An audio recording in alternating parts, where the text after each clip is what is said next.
안녕하세요. 오늘도 유튜브 채널 다정한 의사 통증왕 최봉춘을 찾아주신 여러분 환영합니다. 감사합니다.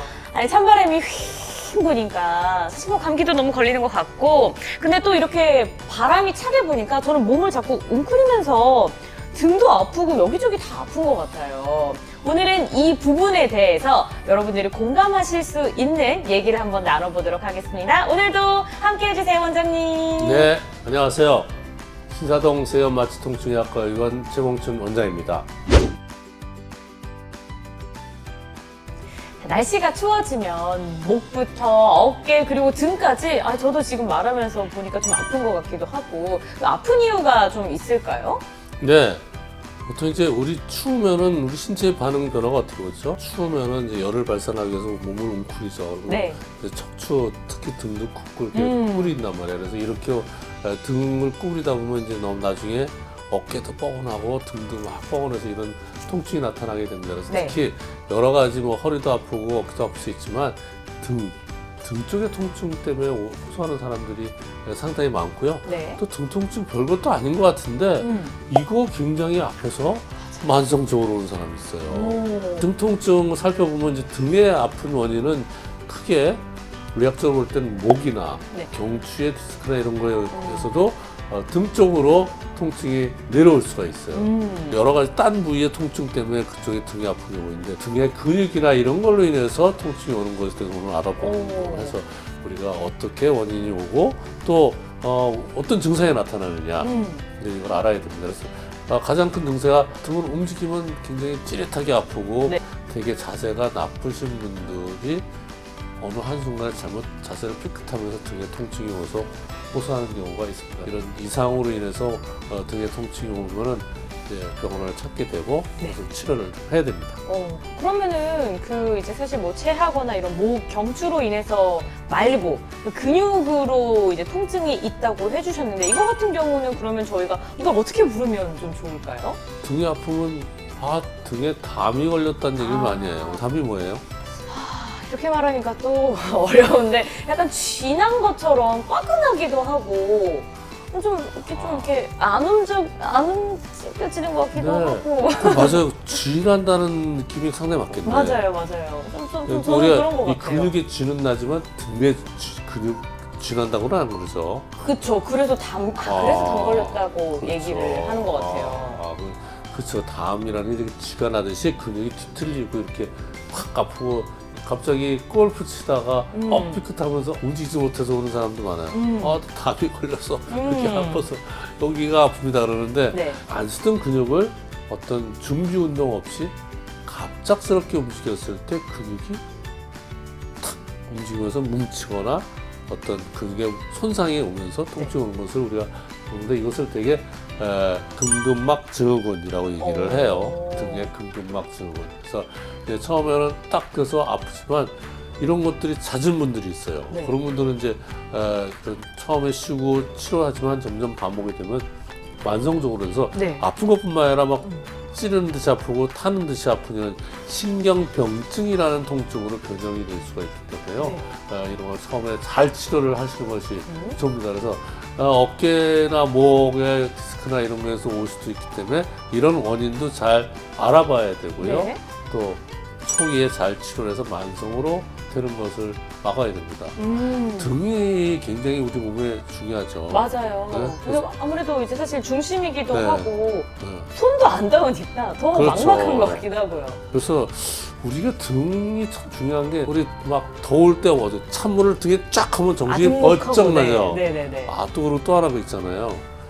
늦잠 자면 엄마가 와서 등을 냅다 한번 때리죠. 네. 등 짝! 딱 하면 바로 정신이 이렇게 등이라는 게 굉장히 중요합니다. 등이라는 게 이렇게 우리가 척추가 있잖아요. 네. 척추 싸우는 많은 근육이 있지만 중요한 건 척추가 있고, 거기에는 감각신경, 운동신경, 그다음에 그 바깥에 교감신경이 있습니다. 이런 것들이 뒤엉켜가지고 우리 척추를 이루고 있는데, 네. 이런 것들이 잘못되고 막 이러면 이제 우리의 감각도 이상해질 수 있지만 교감신경으로 인한 교감신경 여러 가지 장애가 와요. 네. 등이 안 좋은 사람 머리도 아프고 잠도 잘 못 자고 우울해지고 네. 짜증 잘 내고 뭐 그러네요. 이렇게 등에 문제가 있으면 교감신경에 이상이 오고 모범신경에 이상이 오면 소화도 안 되고 뭐 더부룩하고 뭐 변비도 걸리고 뭐 이런 여러 가지 증상이 나타나기 때문에 네. 등이 아픈 거 그게 쉽지 않아요. 근골격계에 의해서 시작이 되지만 결국은 나중에 신경으로 옮기고 신경병증이 되고 더 나아가서 교감신경에 이상이 오면은 우리 몸의 전반적인 자율신경계 이상으로 하고 전혀 다른 증상이 나타날 수 있다. 아니 그러면은 선생님께서 이게 신경병증으로도 연결될 수 있다고 하셨는데 그냥 단순히 좀 담 걸렸네가 아니라 생각보다 심각한 문제일 수도 있을 것 같은데 어떻게 치료를 해야 되나요? 네. 근데 이 근근막증후군이나 이런 건 어떻게 뭘로 진단내기가 어려워요. 뭐 우리 최근에 MRI 찍으면 다 나오거든요. 되게 MRI 찍으면 디스크도 나오고 신경도 나오고 거기에 근육이 파열되거나 다 나오는데 이 등 쪽은 MRI 아무리 찍어봐도 그게 잘 원인을 몰라요. 그 원인을 잘 모르기 때문에 의외로 이제 증상과 이런 걸 보고 진단을 내리고요. 네. 제일 중요한 건 초기에 빨리 치료를 하는데요. 좀 등이 아프면 좀 쉬어야 되고요. 네. 또 처음에 잘 스트레칭을 좀 해주고 등을 잘 풀어줘야 됩니다. 저는 이거는 제일 권해드리고 싶잖아요. 마사지를 봐요. 마사지 이게 정말 의학적으로 안 좋아요. 나 마사지 받다가 몸이 좀 비틀어. 마사지가 또 얼마 지나면 또 나 지금 또 아파서 찝찝하는 마사지 가는 사람은 계속 이 근육 마사지를 해요. 네. 마사지 가면 근육을 이렇게 자꾸 손으로 눌러서 쪼물락거리면서 근육을 풀어준단 말이에요. 네. 근데 어쩌다가 근육이 경직됐을 때 풀어주는 거는 상당히 도움이 돼요.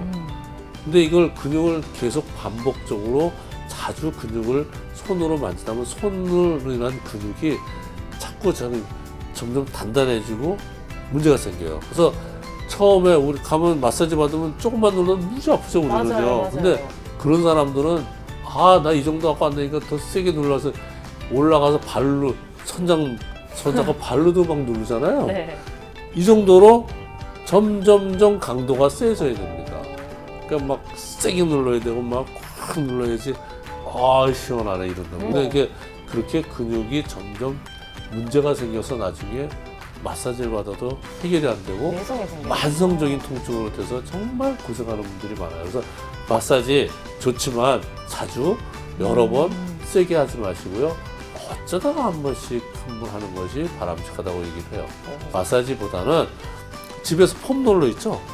폼롤러 같은 거 놓고 네. 싹 이렇게 굴리면서 등을 펴주고 이렇게 하시는 것이 훨씬 더 전반적인 근육을 이완시켜주고 풀어주는 데 도움이 됩니다. 네.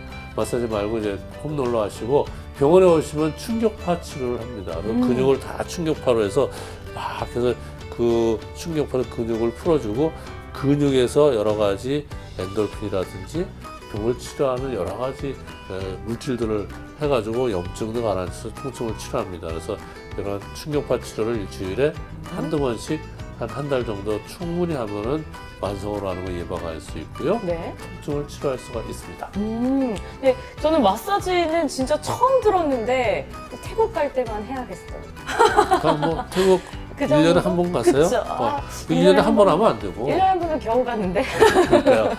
물론 이제 이렇게 어쩌다가 한 번씩 하는 거는 도움이 되고 네. 릴락스하고 그렇게 하는 건 좋죠. 그래서 너무 자주 하지 마시고요. 이렇게 하시는 게 좋아요. 알겠습니다. 어쨌든 너무 마사지를 자주 받으시는 분들이라면 세게 그리고 너무 자주 받지는 않는 거를 권해드리면서 좀 몸을 따뜻하게 하는 것도 생각보다 도움이 많이 될 것 같아요. 네, 왜냐하면 몸을 따뜻하면 혈액순환이 잘 되잖아요. 우리 몸에 혈액순환이 잘 돼서 나쁠 거 하나도 없죠. 그럼요. 특히나 근육에는 많은 신경과 이런 것들이 있고 근육이 이렇게 필라멘트처럼 돼 있는데 여기 혈액순환이 쫙 돼야지 노폐물이 싹 없어집니다. 노폐물이 없어져야지 근육이 아주 쌩쌩해집니다. 그래서 근육이 노폐물이 없어지려면 혈액순환이 잘 되고 네. 혈액순환이 잘 되려면 따뜻하게 해주는 좋습니다. 그래서 따뜻하게 또 찜팩을 이렇게 하는데 여기서도 좀 문제가 있어요. 찜질팩이 좋다 그러면 이 사람들이 아주 그냥 찜질팩을 넣고 자요. 그거는 안 돼요. 뜨거운 찜질팩을 보통 30분 정도 하고 근육이 좀 쉬어야 되는데 너무 찜질팩을 갖다가 뜨겁게 한 걸 갖다가 몇 시간씩 하는 거는 오히려 근육이 늘어지고 혈액순환이 너무 많다 보면 근육이 너무 이완돼갖고 근육에 오히려 도움이 될 수 없기 때문에요. 이런 뜨거운 찜질팩을 할 때는 30분 정도 하고 좀 쉬어주게 하는 것이 근육을 또 회복하는 게 더 도움이 됩니다. 그렇군요. 저는 찜질팩은 진짜 1시간 동안 하고 막 이랬었었는데 네. 오늘 이 동영상의 주제는 과유불급인 것 같습니다. 진짜 너무 사실 그 찜질팩이나 이런 것도 오래 하지 마시고요. 마사지도 너무 자주 세게 하지 마시라고 이렇게 제가 강력하게 추천을 드리면서 오늘 저희가 등 통증에 대해서 알아봤는데요. 그냥 뭐 당 걸린 거 아닐까라고 넘어가지 마시고요. 어떤 원인이었는지 오늘 영상을 보시면서 여러분들도 같이 생각해 보시기 바랍니다. 저희 다양한 정보 많이 들어있으니까요. 앞으로도 통증왕 최봉충 좋아요, 구독 알림 설정까지 부탁드립니다. 부탁드립니다.